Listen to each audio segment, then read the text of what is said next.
Dear students, in this video we are going to study about preference, cost of preference share capital and cost of retained earnings. So first of all, cost of preference share capital. The preference share capital is paid dividend as a specified rate on face value of preference shares, where payment of dividend to preference shareholders are not mandatory but are given priorities over the equity shareholders. Like equity shareholders will get the last priority, right? But in case of preference shareholders, they will get the first priority compared to equity shareholders. Okay, the dividend generally what it is paid on fixed percentage to the preference shareholders, and the dividend is generally in form of percentages. Hence, the dividend paid to preference shareholders, it does not reduce the tax liability of the company, because this is paid after the tax liability. So it does not reduce the tax liability of the company. So how do we calculate this? What are the methods of calculation of cost of preference share capital? So according to cost of capital for each type, we'll discuss that. The cost of preference share capital is broadly divided in two types. First is cost of redeemable preference share capital and cost of irredeemable preference share capital. Like cost of redeemable and irredeemable debentures we have studied. Similarly, there is cost of redeemable preference share capital and irredeemable preference share capital. Okay, what do you mean by first cost of redeemable preference shares? Okay, the preference shares issued by a company which are redeemed on its maturity is called as redeemable preference shares. Cost of redeemable preference share is similar to the cost of redeemable debenture. Only thing is that in case of debentures will be redeemed, right? But in case of preference shares are going to get redeemed, with the exceptions that dividends paid to the preference shareholders are not tax deductible. These are not tax deductible, but cost of preference share is calculated by a different formula, right? In cost of debenture, redeemable, they have a different formula, right? And now here there is a different formula. So what is the formula? So this is the formula, that is cost of redeemable preference share. Remember the word redeemable preference share. And cost of preference share is denoted as KP, equal to PD plus RV minus NP divided by N, whole divided by RV plus NP divided by 2. Okay, so this is the formula for calculation of cost of redeemable preference share, where if you see PD equal to annual preference shares, RV equal to redemption value of preference shares, NP equal to net proceeds on issue of preference shares, and N equal to life of preference shares. Okay, N equal to life of preference shares. So when we use these all things, right, whatever things are given, that we are going to get the cost of preference share capital. Let us see one problem.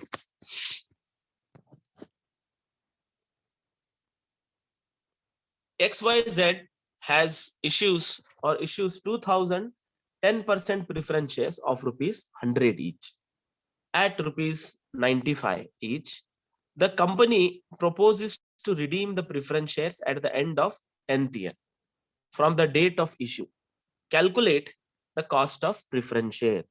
Okay, so here we need to calculate the cost of preference share. He has given us the different values. XYZ is issuing how many shares? They are issuing 2000 shares at 10% preference shares, right? The 2000 at 10% preference shares of rupees 100 each. The face value is 100, issued at 95. So we are issuing at 95 each. So the company proposes to reduce the preference shares at the end of 10th year. 10th is the number of years. Okay, let us see the formula. KP is the cost of preference share equal to PD plus RV minus NP divided by N, whole divided by RV plus NP divided by 2. Okay, so KP equal to, so the PD is preference dividend, that is 10. 10 in the sense it is 10 percentage. Okay, 100 into 10 divided by 100 you have to do. Out of 100 rupees, 10% we need to find out. So 100 rupees, 10% is 10 rupees. So preference dividend PD we will write as 10 plus redemption value. So the redemption value is the same value which is the face value. So that is 100 rupees. We wrote 100 rupees minus net proceeds. See, net proceed can be issued at par, at premium, at discount.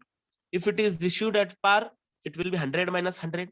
If it is issued at premium, so there will be more value, like 100 minus 110. If it is issued at discount, like this problem, there the value will be less. Now we are issuing at 95 rupees, which means less than that of the face value. So 100 minus 95 NP divided by how many years? He has told you 10th year. That means 10 year divided by 10 whole divided by 100 plus 92 RV plus NP divided by 2. Okay, when we do this all calculation, we will get amount, we will get in decimal point, that is 0.1077. We need to convert that in percentage, multiply it by 100, and we'll get 10.77% as the cost of preference share capital. So this is, remember, redeemable cost of preference capital. He has given you the word proposes to redeem the preference share. So we need to use this particular formula. Okay, let us see one more problem where it is cost of irredeemable preference shares.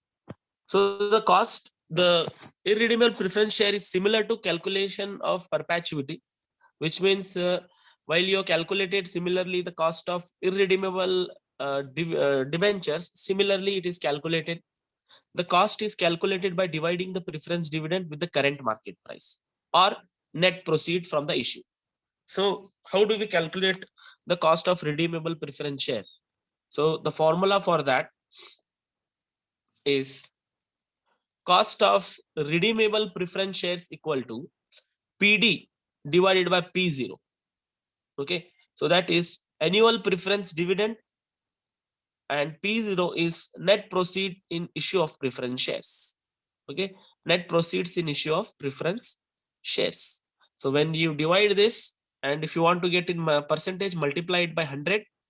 So we are going to get the cost of irredeemable preference share capital. Okay, let us see.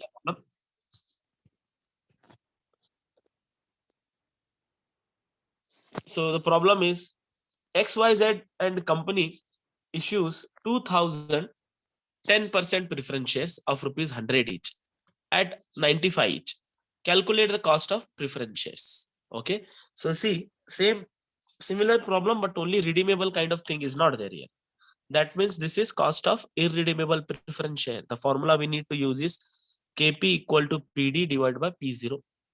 So KP equal to, we need to find out the value. Okay, so the preference dividend is 10 divided by the P0 is 95.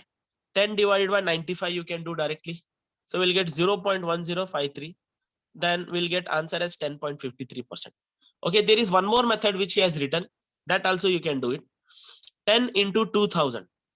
10 is the percentage, right, of dividend you will get into how many number of shares? 2000 shares.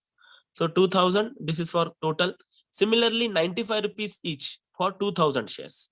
Then like you will get some 20,000 rupees. 2000 into 10 you will get 20,000 divided by 2000 into 95. Whatever answer you will get, if you divide by that, you will get the same answer, that 0.1053.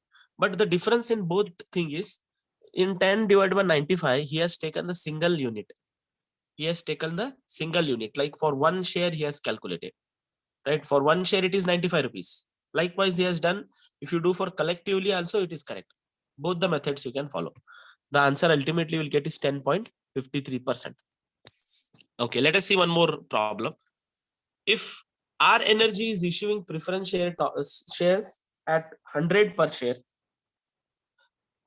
with a stated dividend of 12 and the flotation cost of 3%, then what is the cost of preference shares? So here one more new thing has come, that is flotation cost. So how do we calculate this? See, it is very simple. Like we need to see the dividend first. It is 12, and actually the market price of the share the market price is 100 rupees.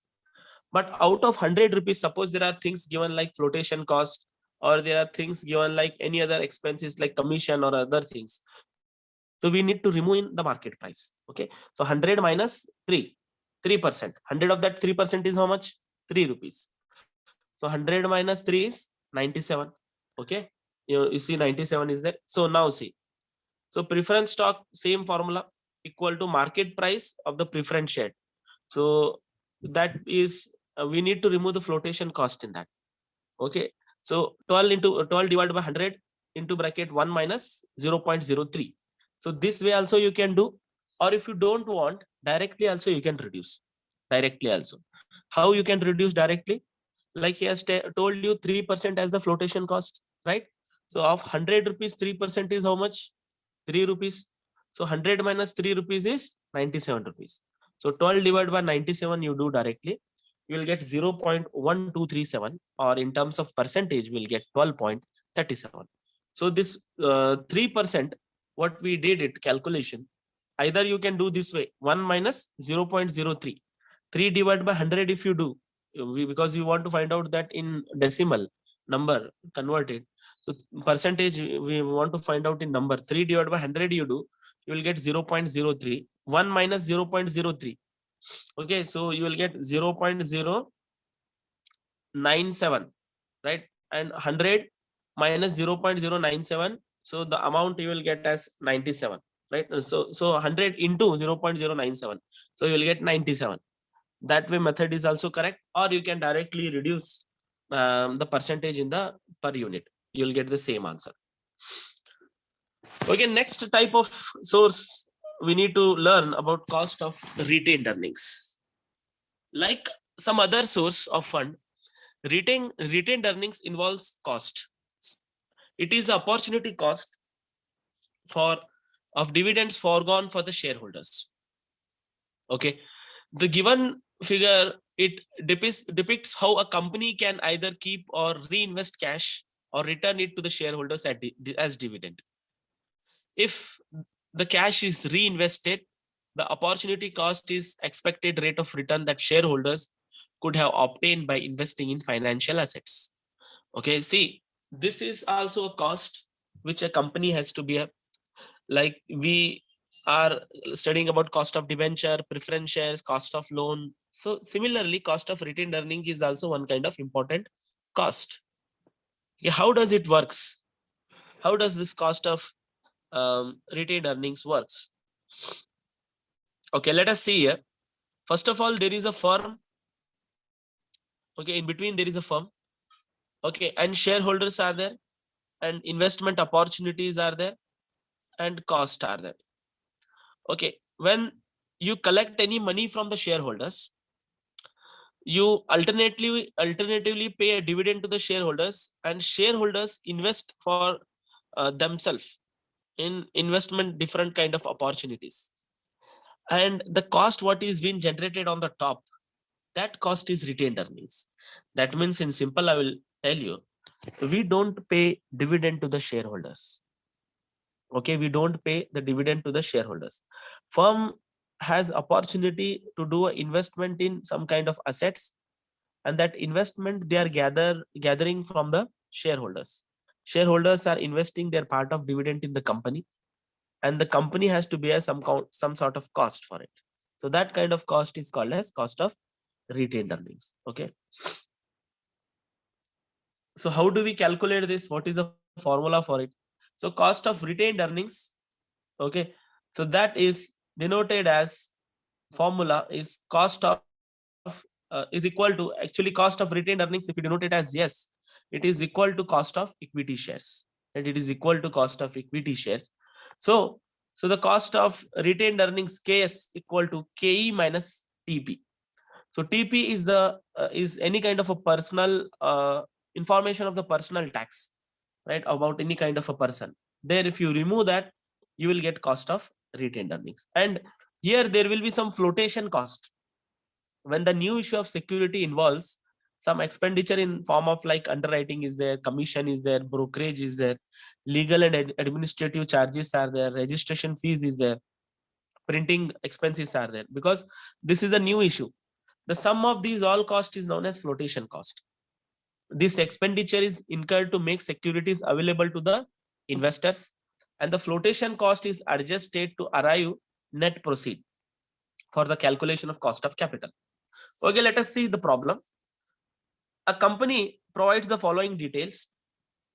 D0 equal to 4.19, while P0 equal to 50, G is equal to 5%. Okay, these three information are told, and now we need to calculate. They have told us to calculate cost of retained earnings. So how do we calculate this? So to calculate cost of retained earnings, the formula is this particular formula is Ks equal to D1 divided by P0 plus G, okay, equal to D0 into bracket 1 plus G divided by P0 plus G. So actually the formula is D1 divided by P0 plus G is the formula to find out the cost of equity. But because here growth rate is given, that is 5%. So what we need to do is we will use the formula D0 into bracket 1 plus G divided by P0 plus G. Okay, now D0 is 4.19 into bracket 1 plus growth rate is 0.05 divided by P0 is 50 plus growth rate is 0.05. So when we do this all calculation, the cost of equity, we are going to cost of retained earnings, we are going to get is 13.8%. 13.8%. Let us see about the other formula according to CAPM method. Okay, that is called as cost and value based method. Okay, so how do we calculate this CAPM method? ABC company provides the following details, where rate of interest he has given as 7% and beta factor is 1.2 and RM minus RF. Okay, so that is given as 6%. Okay, now calculate the cost of retained earnings based on CAPM model. Okay, so how do we calculate this? The formula is there. Remember this. Ks equal to RF plus beta factor into bracket RM minus RF. Okay, now RM will be given in the problem for us, RM minus RF. Only thing is that we need to calculate cost of retained earnings. So we'll apply the formula. RF, right, is 7% risk factor plus beta factor RM minus RF, which is already given in the problem. If you see, beta factor is 1.2 while 6% is the RM minus RF. Okay, now 7% plus 6 into 1.2 you need to do. So you will get 7.2. Now finally 7.2 plus 7. So we will get 14.2 as the cost of retained earnings.